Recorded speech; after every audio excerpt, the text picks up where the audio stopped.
આવો ભાઈ અંદર પડ્યું કઈ ના તમારો નવો ખાવ બાપરે. સત્સંગમાં અવાજ ન આવે ને. એ પધારજો બાપ હા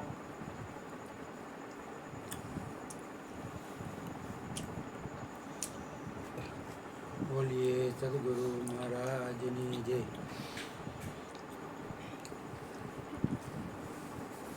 સાધુઓનું ને સંતોનું કામ શું તો કે એની એક આગવી રીત હોય. એ જગત જેવી રીત ન હોય ને રીતના એક સાધુ સંતોનું મંડળ ગામે ગામ વિચરણ કરે. રોકાય ઓછું પણ એનો ઉદ્દેશ એ કે સત્સંગ કરવો ને ભજન કરવું ને એ ગામમાં જે મળે એ એનાથી જીવન નિર્વાહ કરવો. એક ગામમાં એ રોકાણ એટલે ખૂબ આદર ભાવ સત્કાર ને વાહવાહી બે ત્રણ દી રોકાણા. ખૂબ મજા આવી. ગામ લોકો એ રાજી થયા અને બધા પ્રેમાળ વ્યક્તિઓ હતા ગામ આખું. એટલે ખૂબ એમને આનંદ આવ્યો બધાને કે ભાઈ આ તો મજા આવી સાધુ સંતોને.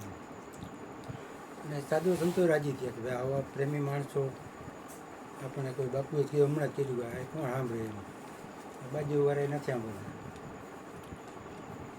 તો ખરેખર રાજી થયા. પછી ત્યાંથી વિદાય લીધી. એની હારે ગુરુજી હારે બધા શિષ્યો હતા એને ખૂબ મોજ આવી ગઈ. એ થોડોક વટાવીને પાછા બીજે ગામ પહોંચ્યા. બીજે ગામ પહોંચ્યા તો સારું ત્યાં કોઈ 2, 5, 8 જણા તો બહુ પબ્લિક ન થાય.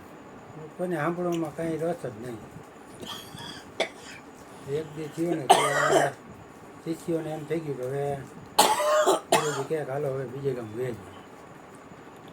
બીજે દી તો કે ગુરુજી હવે કે આપણે અહીંથી વિદાય લેવું ને તો કે ના ના કે આપણે અહીંયા રોકાવું. પછી આપણા જેવા સામાન્ય માણસો હોય તો કંઈ માનને ઓલું ન મળે તો હાલો ભાઈ નીકળી હોય અહીંથી. સાધુ સંતોની રીત અલગ હોય કે ના કે આપણે હજી રોકાય. તો શિષ્યોને એમ કહ્યા ગુરુજીને કે શું કે અમે અહીંયા કંઈ કોઈ સાંભળતું નથી અને કોઈ હરખો જવાબ દેતું નથી, કોઈને રસ નથી. અહીંયા રોકાઈને શું કરવું? શિષ્યો મૂંઝવણમાં હતા. તો મૂંઝાણા તો શિષ્ય પૂછ્યું ભાઈ બાપુ કે અહીંયા કે આપને કાંઈ કોઈ સાંભળતું નથી, માન કંઈ દેતું નથી ને કોઈને રસય નથી. તો કે અહીંયા શું કે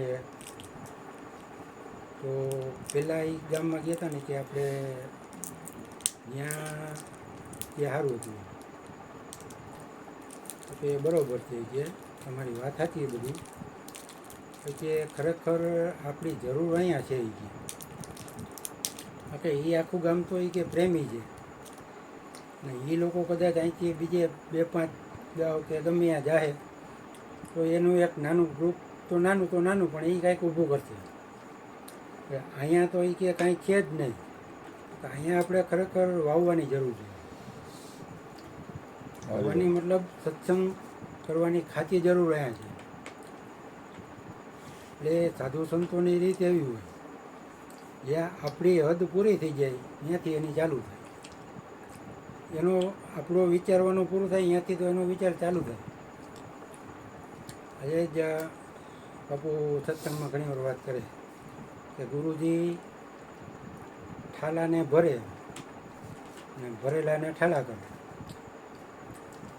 તો આજે અહીંયા સત્સંગમાં નવા 3 માણસો આવ્યા હતા બરાબર.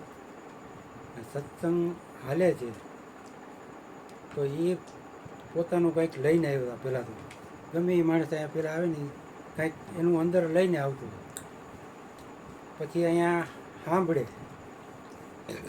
જે કાંઈ વાત સાંભળી એને અડધી કલાક તો એ એમાંથી એનું ખાલી થયું અને ગુરુજી એમાં ભર્યું.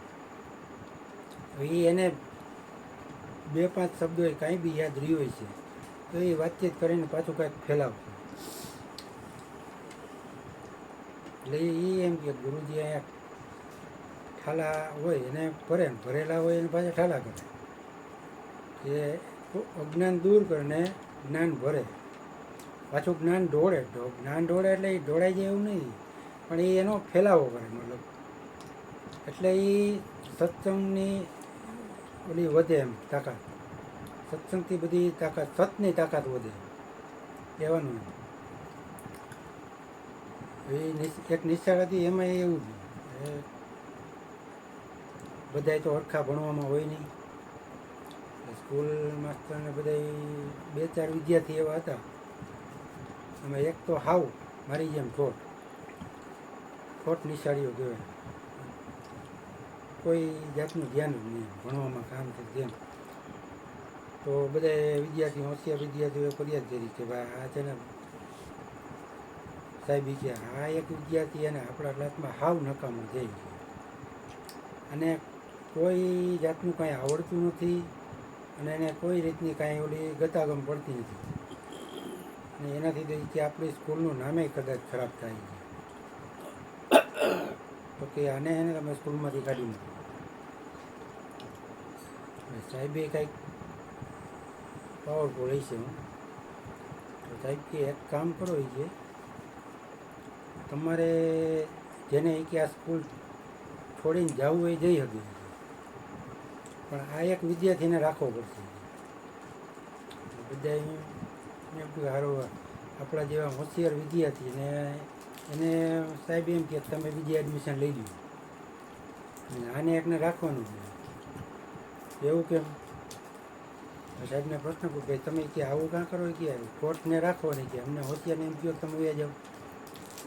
તો કે તમને છે ને તમે બધા તો હોશિયાર છો બરાબર, કે તમને બહાર જાઓ તો ગમે તમને એડમિશન મળી જાય, પણ આને કોઈ નહીં રાખે, આનું જીવન બગડશે.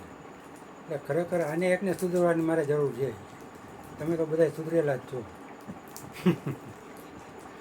એટલે ખરેખર સુધરવાનું તો ગુરુજીને આવે. ગુરુજીને સુધરવાનું. એટલે સત્પુરુષોની રીત બતાવી કે એની રીત જગતથી ભિન્ન હોય. કે રીત ભક્તો પીછાણવા કઠિન છે, એની રેણી જગત થકી ભિન્ન છે, એનું કંઈક અલગ જ હોય. બોલીએ સદગુરુ મહારાજની જય. વાહ. બોલો બાપા.